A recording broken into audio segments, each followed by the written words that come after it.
YouTube has started rolling out a new update inside YouTube Studio that gives creators a faster way to check the monetization status of each video. Instead of opening analytics, you can now immediately see whether a video is earning from ads in YouTube Premium. If monetization hasn't started yet, Studio clearly tells you that ads and premium earnings are not enabled for that video. This update is designed to save creators time and make it easier to monitor revenue across their channels.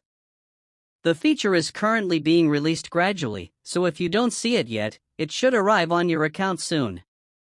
This is one of the most useful YouTube Studio updates for creators in 2026.